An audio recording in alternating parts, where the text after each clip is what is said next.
resources in your favor rather than in the favor of the banks.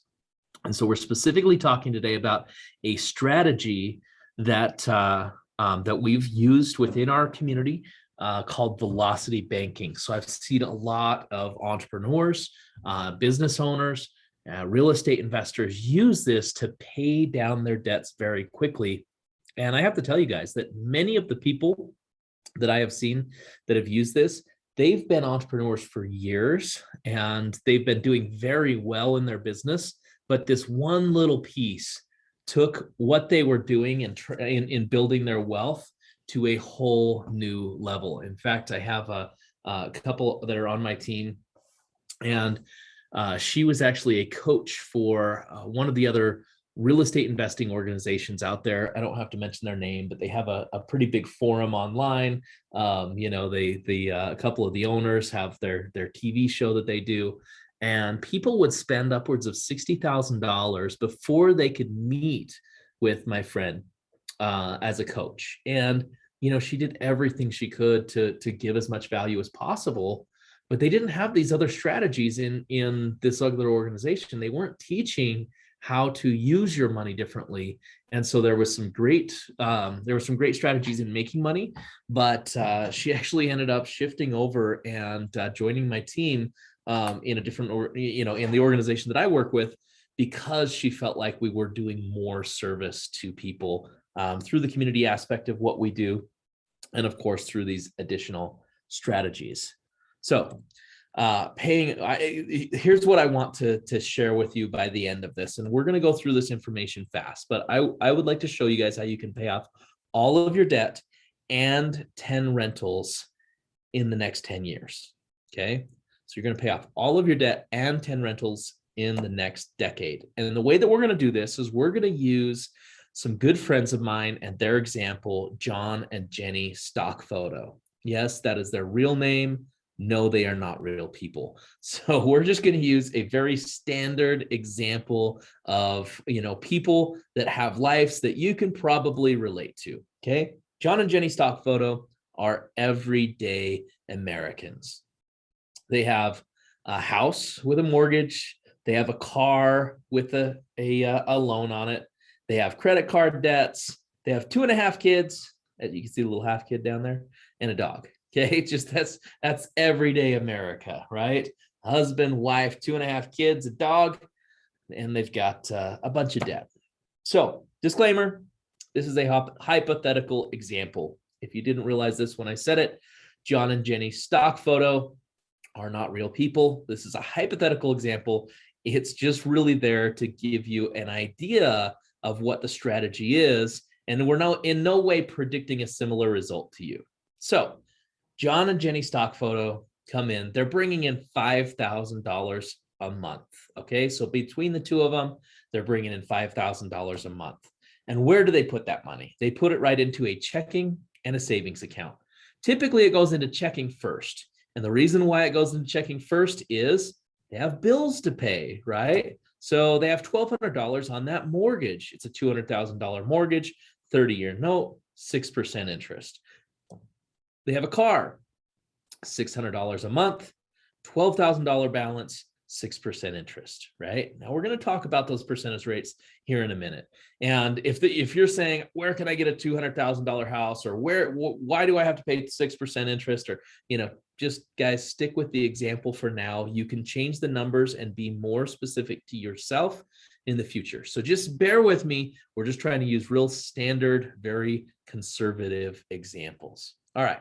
So mortgage, $1,200, car, $600. Then they have credit card bills. They've got a $15,000 limit, $12,000 balance, paying $600 a month at 21% interest.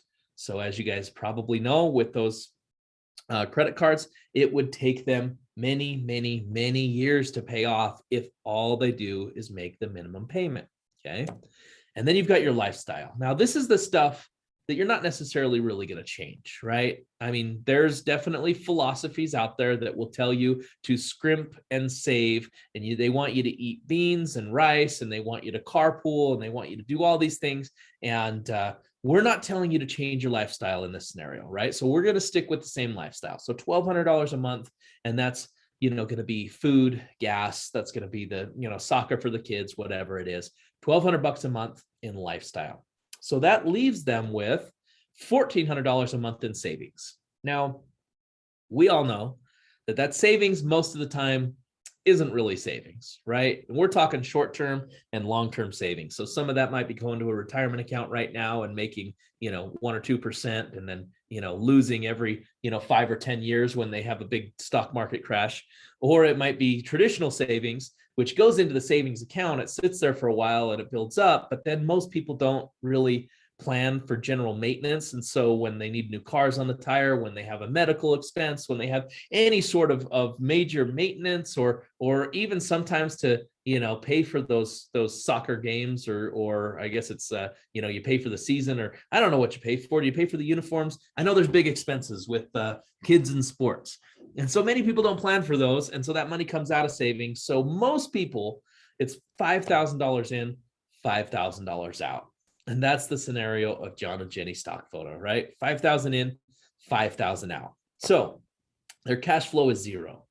Now, if you guys are thinking as investors, if you were bringing in $5,000 a month from a property or a business, but it cost you $5,000 a month to operate that business, or, to pay the expenses of that property, is it a good deal? Most of the time, no. Okay. Your cash flow is zero. And so you're not making any money. So it's extra hassle, no money. Now there's the potential for, appreciation and those types of things, but you never want to bank on that for a strategy. So in this scenario, if it wouldn't be good as an investment, it's not good for your life either. You want your life to be a really good investment. Okay. So what we're going to do is I want to talk about a scenario. Would you guys agree with me?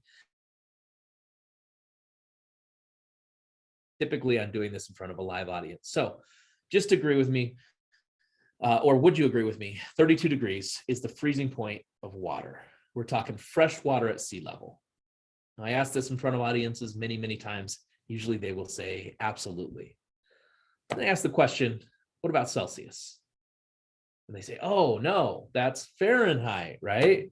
So 32 degrees Fahrenheit, but 0 degrees Celsius. This is what the bank has done to us, right? They tell us it's 6%, but they don't tell us Fahrenheit or Celsius so to speak, right? So if we go to 1% Celsius, which one of these numbers is hotter? Obviously, you guys know 1% Celsius is hotter than 32 degrees Fahrenheit, right? Again, 6% versus 21%, you have to ask yourself, is this amortized debt? Is this simple interest? What are we talking about here? And this is the unfortunate scenario, especially right now, guys, where interest rates are really being artificially held down really low, right? But most people aren't looking at the true amount that they're paying out of each payment. So they might think they're getting 2.5% or 3.5% or 4.5%. But in reality, they're paying much, much more than that. So let's talk about these amortized debts. And I specifically put one set of debts on the right and one set of debts on the left for a reason, because typically a loan is going to be amortized debt. And in an amortized debt, it's not as good as dealing with simple interest, like in a line. Most lines, they can't amortize because they're revolving. And so therefore they have to use simple interest in order to calculate that. Okay. So in an amortized debt, let's talk about that right side for a second.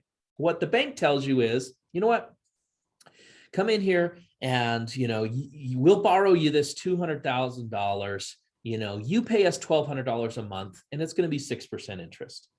And then you look at your payment and you notice that $200 a month is going towards principal, but $1,000 a month is going towards interest. And you say, hey, Mr. Banker, what's going on? Like, that's way more than, 6% of my payment there. I mean, that's like 90% of my payment.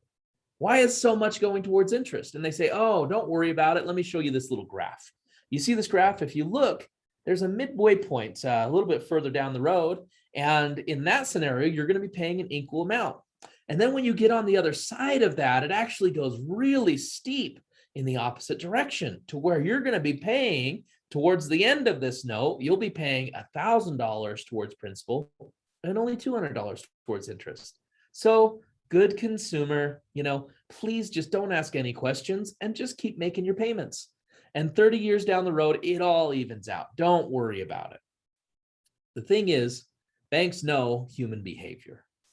And most people don't make it 30 years down the road because they don't get to this place where they're paying $1,100 towards principal and $100 towards interest, because most of us, somewhere between 5 and 7 years, are going to sell, refinance, or do something to restart this clock, right?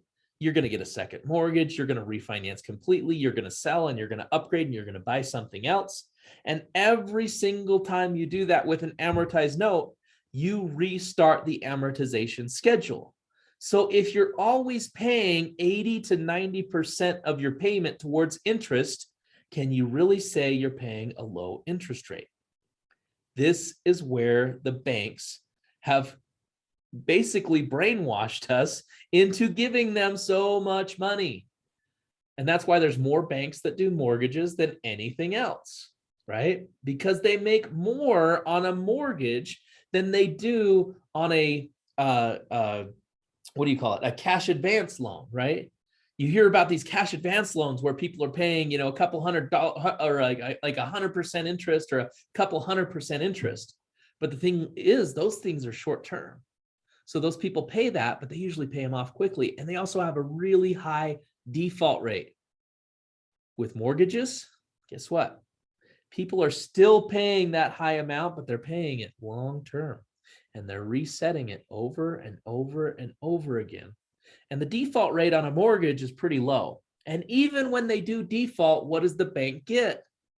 They get the house, right? They get the real estate. And oftentimes they're able to sell that real estate and recoup their money. Sometimes they're able to even make a profit on that scenario. So the banks aren't losing on mortgages, right? And they're making this huge spread right here in this first, 5 to 7 years that we all get stuck in the loop of paying.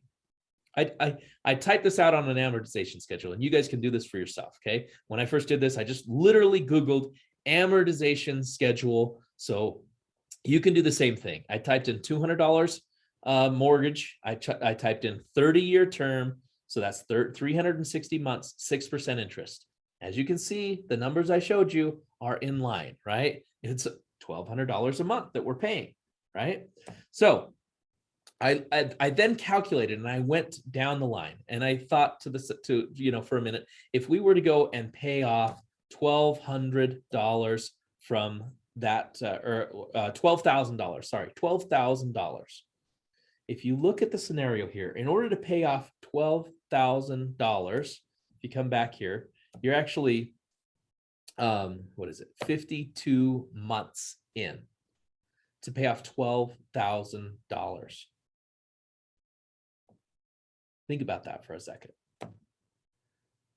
So what if we change the scenario where you're paying $51,000 in interest in 4 years, think about this, 4 years, you're paying $51,000 in interest in order to pay off $12,000 in principal.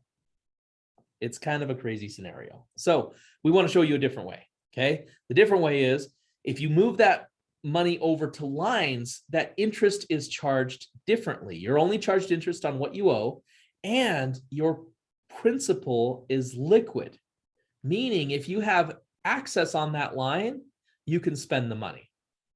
Have you ever seen somebody go down to the gas station and pull out their mortgage and swipe their mortgage to be able to to get gas? Of course not, right? It doesn't happen. See, the thing about a loan is when you make a payment, that money's gone. If you make a payment on your credit card today, you can literally go down tomorrow and spend that the amount that you freed up on that card in gas tomorrow. And that's the big differences between lines and loans, right? So lines are better than loans. And the employee mindset looks at that cash as their currency. I still remember before I learned all of this back in the day when I was, just an employee, and I would go to I'd go to buy something at the grocery store or something, and they would say debit or credit. And I remember how much pride I had and just be like, oh no, debit. Like I got that money in the bank, right? And now I'm like, no, credit every single time. Now you guys were at the event with me. You know why I'm such a big advocate for utilizing credit for your spending, because your cash is your velocity, but your leverage, meaning debt, because that's what leverage is. It's debt. You're using somebody else's money, right? Your leverage is your currency. Okay. So think about this for a second. I mean, when Larry Miller decided that he was going to bring the Jazz to Utah and he was going to build this big stadium, right? Did he spend all of his cash to do that? Well, if you guys have read his book like I have, you would know that he didn't. He used leverage. He actually went and got all the banks, the local banks, to finance that purchase, right? So the wealthy use leverage as their currency and cash as their velocity. So we're going to go back to the same scenario that we used before. 5,000 in, 5,000 out. But here's what we're going to do. Instead of taking that money and putting into checking and savings, we're going to take that $5,000 and we're going to immediately write a check to our line of credit. So it's going to go into our checking and right back out, and we're going to pay all that money into our line of credit. We're going to pay those credit cards. Now, again, you guys who were at the event, you know that I believe the banks convinced you to use credit cards, but they also convinced you to hate credit cards because they want you using those cards in the ways that would keep you in debt. We're now going to start using those in our favor, right? So you go out there, and if you're paying $5,000 to that credit card, guess what?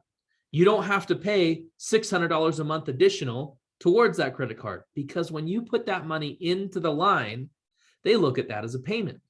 So now you just put a $5,000 payment on a $600 minimum payment card. They really like you. Now, the other thing is savings. Guys, this savings, if you don't have a savings plan that is making you more than you're paying in interest, you don't have a savings plan. You have a losing plan, right? And most people, their savings is making them 0.0 something. If it starts with a point, it's pointless. You guys remember me saying that, right? Savings is not saving you. It's costing you. So instead, we're going to take that money that we were putting towards savings and we're going to put it towards our lines. So now we just freed up $2,000 a month in cash flow. $5,000 in, $3,000 out. We've got $2,000 a month in cash flow. And that cash flow is what is going to start paying down our debts more quickly. Hopefully you guys are all following along. Let's just look at the scenario. You've got a $12,000 credit card balance. You put $5,000 in, and then you spend your $3,000 in expenses. $5,000 in, you spend your $3,000 in expenses. Now, I just want to point out, if there is an emergency, you have that open line, right? You have the difference between what you've paid it down and what your limit is, right? So you have that emergency fund still available to you. The thing is, though, when you start learning these strategies, you're going to start planning your life different. So the nice part is your cash flow can actually become cash flow because you're going to be more present to what comes in, what goes out, and you're going to start planning for all of those things that you used to not, right? However, just pointing out, you're just as protected as you were before in putting that money in some sort of a savings or retirement account, right? If you look at it, though, using this scenario, paid $5,000 in, $3,000 out, month by month, you just paid off that $12,000 credit card balance in 6 months. Now, you guys know if you do the math in credit cards, if you pay the minimum payment, it would take you years and years and years. You just paid it off in 6 months. So now what are you going to do? You're going to go to your credit card company, and in fact, it's not what you're going to do. It's what's most likely going to happen from your credit card company. They're probably going to reach out to you and say, hey, you're doing really good. you just paid off a lot of debt really quickly. We can see you're using a lot of credit. Do you want more? So they just gave you access to more. Now, have you ever had a savings account say, you know what, buddy, you're saving like a champ. Here's an extra $10,000. Go spend it on what you want. Of course not. That doesn't happen, right? But with credit, with lines of credit, they do that. They literally say, man, you're really good at using our line of credit. Can we give you more? And you can also be proactive and you can ask for it, right? So in this scenario, you just got access to more credit. So you've paid off your credit card. What if we go attack that car? Remember, we owed $12,000 on that car. Well, what if we just took a check from our line of credit and we wrote that check over to the car company and we paid off the car? We now own it free and clear. Our cash flow is $200 a month, right? But we also now paid off that car, so we just went to $2,600 a month because you're not paying that car payment if it's on your line of credit. And you don't have to worry about paying it on your line of credit if you're paying $5,000 every month onto your line of credit. So your cash flow just went to $2,600 a month.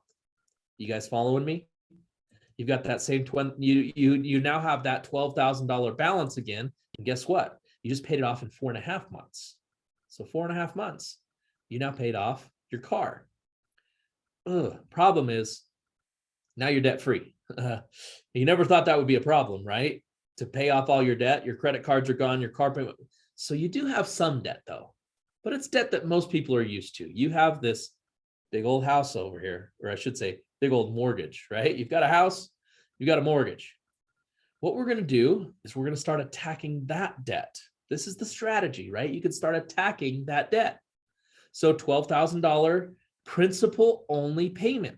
So I'm not talking about, your normal payment. You're going to keep making your normal payment, but then what you're going to do is you're going to take a $12,000 advance from your line of credit. There's lots of ways of doing this, by the way. There's many ways where it's not going to cost you money, right? Anybody ever gotten one of those checks in the mail where they say, hey, spend this? In fact, sometimes they even give you bonuses. If you spend this money today, we're going to give you 0%, or we're going to give you, double your frequent flyer miles or whatever it is, right? So kind of cool. All right. So you're going to you're going to make a payment, a principal only payment, $12,000 on that house. And then, we didn't change our cash flow in this scenario because you're going to keep paying your house payment while you have that mortgage. It doesn't change, right? So you're going to then pay that off. I've got a chat here. Let me just jump in, make sure that that's something. Yes, LaTroy, I'll make sure you get a recording of it. All right. So here we did. Same thing. It's $12,000. Our cash flow is still $2,600. We paid it off in 4.5 months. Well, guess what? If we continued down this scenario, if you remember, to pay off $12,000 on that line of credit, it cost you $51,000 in interest before just making your regular payment on your house. We just did it in 5 months, and we paid it in, we only paid $1,050 in interest. So what do you like better? 5 months and $1,050 in interest, or 4 years and $51,000 in interest? Answer's simple, I know. And if you continue to do that same thing, you just do what we call chunking down the mortgage. You take a chunk from your mortgage, move it onto your line of credit, pay that down, and you repeated this process until it was paid in full. You would pay it off, if you look right here, in, where is it at? I believe it's 2.5 years. Oh, 5 years, sorry, 5 years. 5 years. From a 30-year note, you just paid it off in 5 years by just doing this exact same thing. 5 years. All right, so now we paid off a house, we paid off our credit cards, we paid off a car, we paid off a house. Now we're really in trouble, right? Because we are in a scenario where we literally have no debt. And if we don't have debt, unfortunately, that money is going to go to the W-2 account, the savings account. And as you know, savings isn't saving us, right? It's costing us. So let's look at this scenario. You now have $12,000 or $1,200 more per month in cash flow. right? You can now start paying things off much more quickly. You've got $3,800 a month in cash flow. You have no debt. I know what you're thinking. Why don't more people do this? But let's go to the next level on this thing. Okay. Now you're going to take that house that you own free and clear, and you're going to go get a home equity line of credit. Now, if it's a line of credit, that means it's not a loan, right? So it's not amortized debt. This is going to be a revolving line secured against your house. Now, your house, during that 5 years you were paying it off, probably went up in value, right? So you go out there and you get a $200,000 line of credit. Can you imagine that you can supercharge this a little bit with a $200,000 line of credit? Well, let's say you got really good at real estate investing. You joined the group that I work with. You started learning how to buy creatively, and you went and put $10,000 down payments onto rental properties. You went and bought 20 homes, put $10,000 down, and then put renters in there. Well, if you add $400 a month in cash flow for each one of those rentals that you just bought, you just increased your cash flow to $8,000. You've got $3,800 a month in cash flow, just went to $11,800. Okay.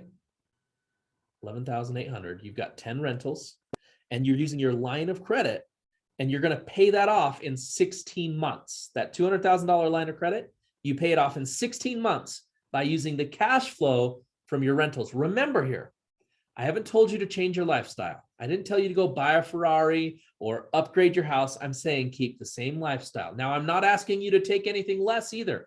I'm not telling you to live with, more within your means, or, to eat beans and rice. You're literally keeping the same lifestyle. Continue down this. You've paid it off in 16 months, and now you have it free and clear. If you continued down that, of course, that would create more cash flow, right? You would offset the debt that you were paying off there, and you could start paying off the remaining $100,000 rentals one at a time.